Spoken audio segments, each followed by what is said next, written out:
This program is provided by Universal Genesis. Welcome to the Deep Dive. You sent us a really fascinating stack of sources comparing two, absolute giants of philosophy, Aristotle and GWF Hegel. That's right. And the sources suggest the real difference isn't just about ancient versus modern. It's about, well, purpose. Exactly. It's philosophy as a kind of modest tool for organizing things versus philosophy as this all-consuming, almost theological tower. And these sources are just brilliant because they make you look past the arguments and see the actual architecture of these systems. We're not just comparing ideas, we're comparing blueprints for entire intellectual worlds. And one of those blueprints has some, let's say, seriously dangerous structural flaws. It really does. It's true. So today we're going to dive into three core insights from your material. First, we're going to peel back the cover on Hegel's huge philosophical system and find this shocking theological story hidden inside. Then we'll get into why Aristotle's original logic was this simple open-source tool, while Hegel's became, as you said, a monumental, completely unusable tower. And finally, we'll look at why Hegel's need for a closed, final system seems to structurally breed a kind of intellectual authoritarianism among his followers. It's a fascinating story. We're basically going to see how a simple librarian's manual got mistaken for the skeleton of the universe, and how philosophy, in a way, got co-opted by theology. Okay, let's jump right in. The central claim from these sources, and it's a big one, is that Hegel's entire structure, his Encyclopedia of the Philosophical Sciences, is secretly built on a theological narrative. Is that a fringe idea, or is this widely accepted? Oh, it's absolutely accepted. It's not a secret at all. It's a pretty famous discovery in Hegel scholarship. They often call it the Heilsgeschichte, or salvation history thesis. Salvation history, so the story of salvation. Exactly. This framework says the whole philosophical system has to start with God, move through the world, and then return to God to achieve what Hegel called circular completion. Without that divine circuit, the system just falls apart for him. For Hegel, it would be incomplete. Yes. So he's not just talking about God, he's actually mapping God's intellectual journey. How does his famous three-part structure, logic, nature, spirit line up with that story? It lines up perfectly with the Christian story of the Logos, or the divine idea. You have the pre-existence, which is the Father, then embodiment and suffering, the Son, and finally universal realization, the Holy Spirit. Let's break that down, because the phases themselves can be a little confusing. Let's start with phase one. The logic. Okay, so logic for Hegel is the world of pure concepts, the Begriff. This is the key part.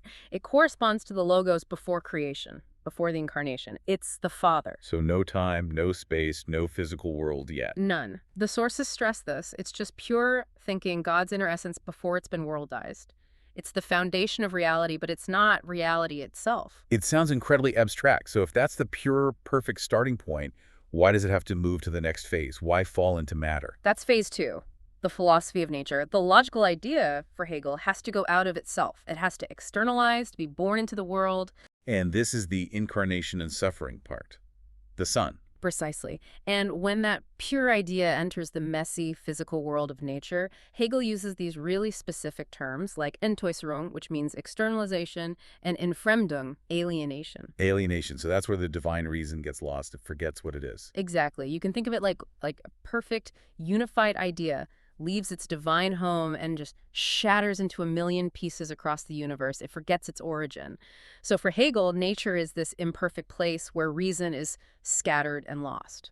And that philosophical struggle mirrors the suffering of the Logos made flesh in the Christian narrative. It's a perfect parallel. It's a necessary step on the way to self-understanding. And if the Logos is lost, it has to find its way back home. Which brings us to phase three, the philosophy of spirit. And that's the triumphant return, the resurrection and ascension, which parallels the Holy Spirit. This phase is all about the Spirit's upward climb through human history, through consciousness, law, art, religion, and finally, philosophy itself. So the Spirit, through us, through human awareness, starts to realize it is that divine Logos returning to the Father. Yes. And the final goal, what he calls the absolute Spirit. What is that? That's the moment of self-knowing God. It's the divine realizing itself through the world it created. The circle is complete. It's the universal community of the Holy Spirit. The whole system is built on this unstated Christian skeleton to guarantee it feels complete and absolute. That realization just changes everything, and it leads us right to our second big insight. If philosophy is suddenly the story of God, what on earth happened to logic? I mean, the shift from Aristotle to Hegel seems huge. It's a shift from the functional to the cosmic. Aristotle's logic, what we find in his works called the organon, was born as a purely practical tool. Just a tool. Yes, a scientific explanation tool, something to help you organize your arguments, make deductions, and classify what you see in the world. A librarian's manual, Right. as the sources say. He was just trying to make sense of the information he had. Exactly. Aristotle was saying, look, I see substance, I see quality, I see quantity. Here is a rational way to talk about them. The logic wasn't the truth itself. It was just the machine for getting to the truth.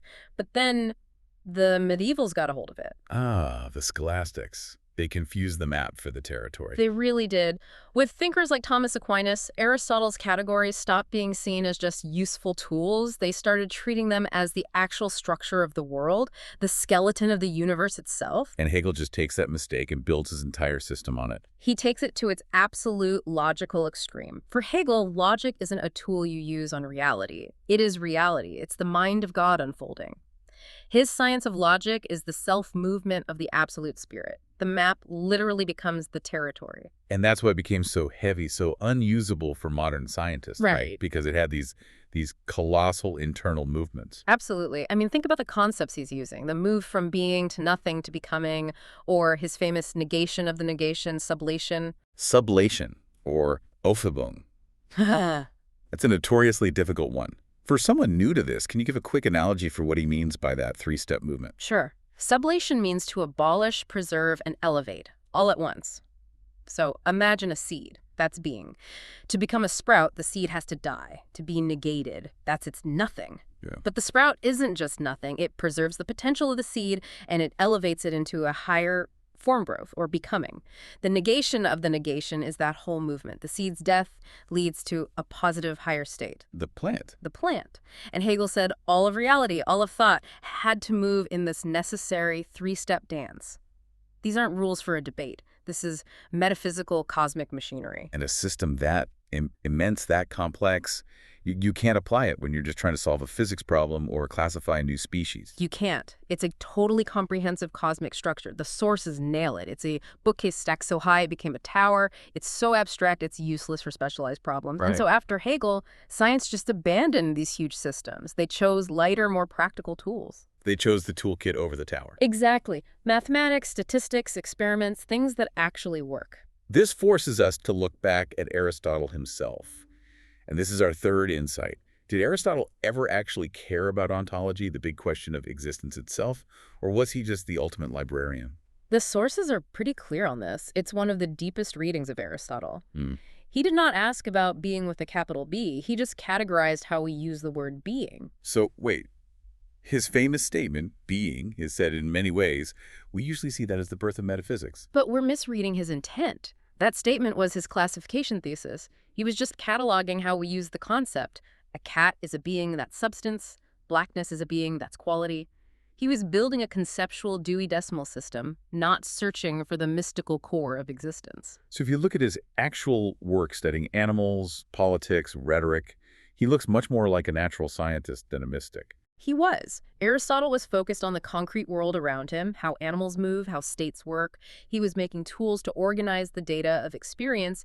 He cared about classifying beings' entities. Are Zia not asking about being itself? So if Aristotle wasn't asking the deep ontological questions, who was? That quest was really taken up by thinkers who blended philosophy and theology, people like Plotinus or Augustine, and then much later, modern figures like Heidegger who tried to bring the question back.